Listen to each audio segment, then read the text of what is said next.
Hi fashion friends, today I'm going to tell you why I left my $100,000 a year job to start this YouTube fashion channel. To really understand why, first we're going to have to go back and talk about how I got into sewing and fashion designing originally. When I was 23 years old, I was engaged to be married, and we decided to call off the wedding just a few months before it was to go through.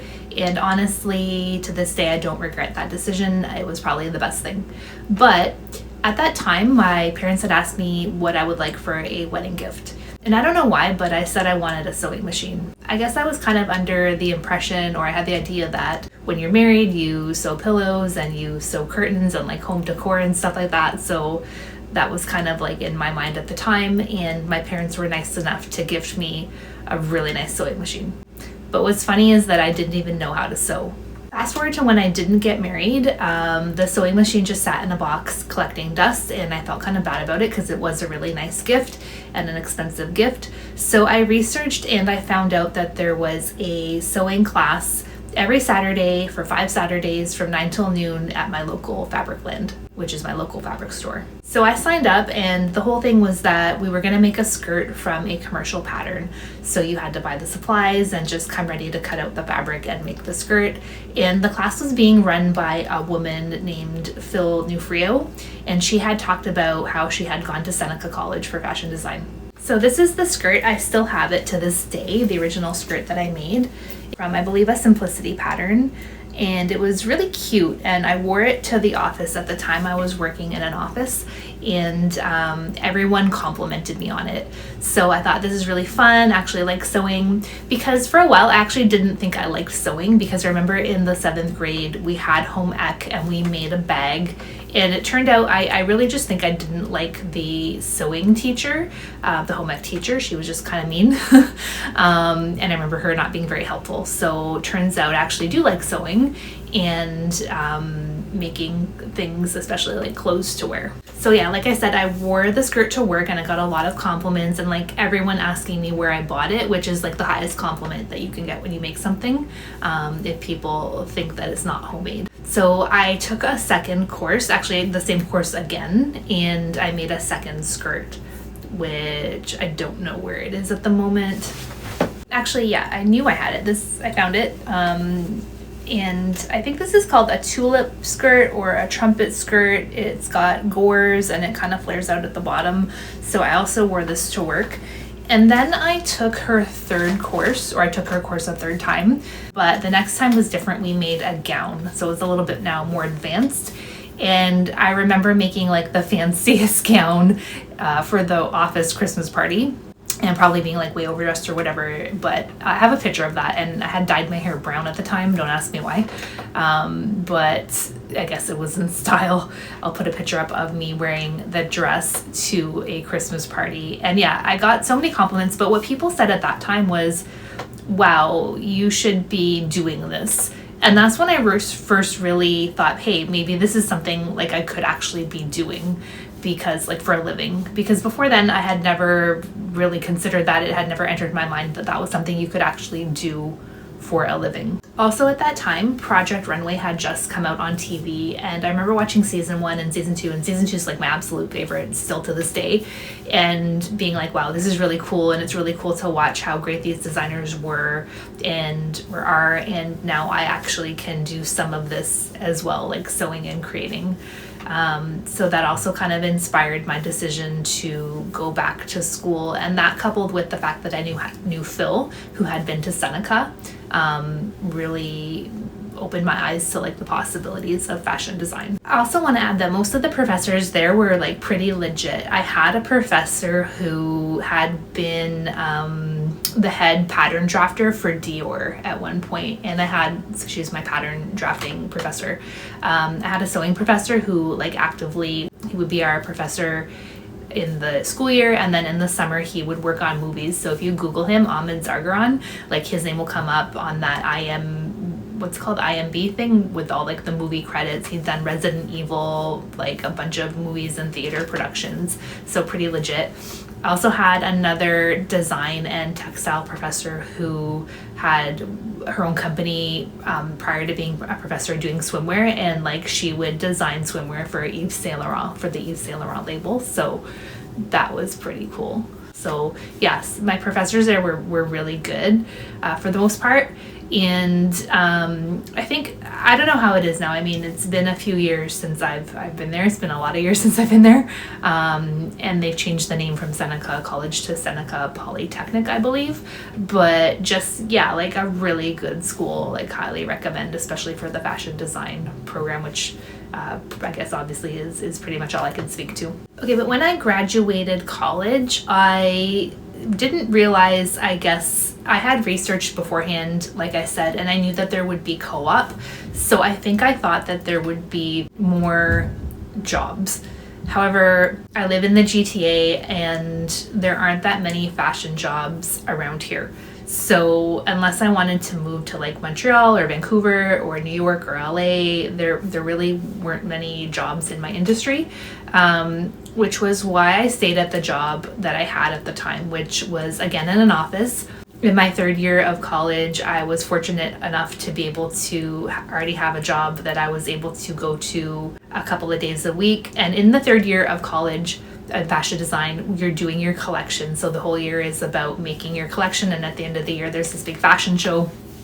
So I was in school 3 days a week, and then I had 2 days off. So in the 2 days off, I was working in an office, and they kept me on when I graduated full time. So I went to working 5 days a week in the office, and then just trying to do sewing on the side in some capacity. So I started out just doing alterations and like making things for people. I made some bridesmaids dresses, stuff like that. And I did that for a little while. But the problem with making things for people is that people can be super picky. And then I realized that for all of the effort that I was putting in, I didn't feel at the time like I could ask really enough money for what it probably deserved. So I was probably like working for $2 an hour or something at that point. So what I thought would be a better strategy was to develop some patterns, because the patterns I could sell, which I do sell till this day in my Etsy shop, my Player 2 Patterns Etsy shop, I could do all the pattern drafting and the pattern work up front, and then I can sell that pattern multiple times. So I discovered pretty early on the better strategy was to do some work that I could get paid for probably more than once, rather than like alterations and sewing, because that's so time consuming, and I was already working full time. So in 2020, I made the career switch to become a personal trainer because at that time I had moved from the office I was working in to working for a McDonald's franchisee. Again, it was a lot of similar work. Like I was doing payroll, I was onboarding new employees, I was doing training and development, a lot of different things for this franchisee at McDonald's. But I had also started going to the gym, and that's really like the first time I started working out and having personal training. So I had a personal trainer. And then he was telling me about a brand new gym that he was moving to, like same company, but a new gym was opening, and he told me that they would be hiring, and he was like, you know what, you're really into this. Like, cause by then I had run my first 5K, my first 10K, my first Spartan race, and I was really into fitness. So I applied and I got the job. And so that's what I've been doing for the past 6 years.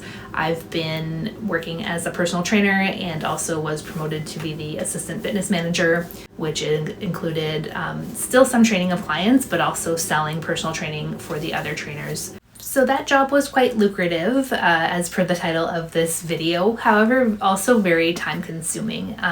There would be, if you ever hear anyone say who's a personal trainer that it's a grind, like it's true, it's definitely a grind. There'd be some times, especially in the beginning, where I'd be there from 6 in the morning till like 9 at night.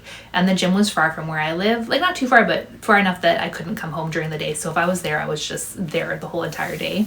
And was probably working most weeks like 60 hours a week, a lot of times 6 days a week. And then on Sunday, my one day off being like just getting ready to go to work again the next day, like meal prepping, getting all my stuff ready kind of thing. So when I had the time, it felt like for sewing, I didn't have the energy. I think I still made some pretty cool things in the last 6 years, like some of my favorite things I've ever made. Pennywise, I made that. If you want to see all about that, watch my Halloween costume video. The pumpkin dresses. Yeah, some of my favorite things I still was able to make during that time somehow. But I think the final straw for me, though, was there'd be like Christmas coming up or an event that I wanted to sew for, and I'd go and I'd buy the fabric for it, and just wouldn't have the time or the energy to make the things. So then Christmas would pass, like you've heard me talk about in my other videos, like wanting to make the holiday Barbies, and I've only ever made one, but I have all the supplies. So this past year, like 2025, I looked back, and that year I had only made 3 things. And so I think that was the final straw for me. So I had made in March around my birthday or Mario Day, the Bouette dress. And then I took a week off in December, and I made the Britney Spears outfit, which I have a video on, and the gingerbread outfit, which I also have a video about making. So yeah, to look back and see, like, I only made 3 things and I was only able to make 2 because I took a week off and I spent the entire week sewing, was really kind of sad to me. And it was where I felt like, okay, I'm making a lot of money, but I'm really like sacrificing what I love and what I want to do. So that was why I decided to kind of pull the trigger and move on from that job. I still love personal training. I still love fitness. I still do have a client that I train in a private gym, but now I'm excited to say that I have a new opportunity I'm moving on to, back to office work, which is kind of full circle and exciting in the way that I'm going to be able to wear nice clothes again. When you work in the gym, you wear a uniform. So we had our uniform shirt, and we were required to wear black bottoms, plain black, could be leggings or shorts, but they had to be plain black, and a name tag. So I always joke that my next job, like, I don't want to wear a name tag. There was one manager that was like really crazy about if you had your name tag on or not. But yeah, like I'm excited to make some nice clothes and have somewhere to wear them. And so I have a secret that I want to share with you guys. Like, these glasses that I wear, they're not real. There's no glass in them. And it was something that I started to do because at the gym with the uniform, I started to feel like being a fashion person, there was minimal ways to express that, right? So I'd try to do like cool hairstyles. I would try to wear cool shoes, and sometimes I would have my glasses for like a more studious look. But the joke is on me because recently I had to get real glasses.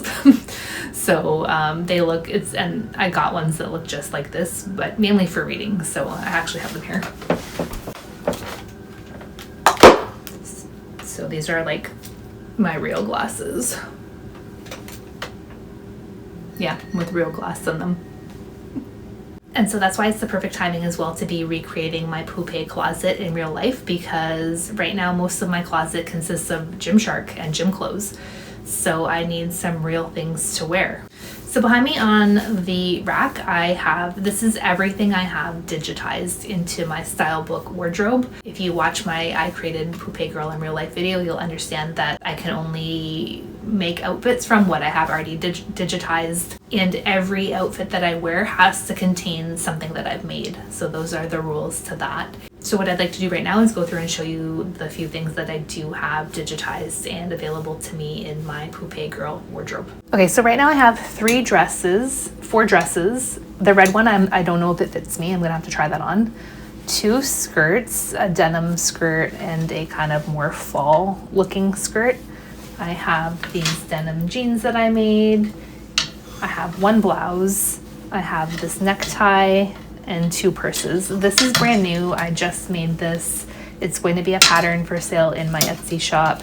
It is a fish, and it is a drawstring bag.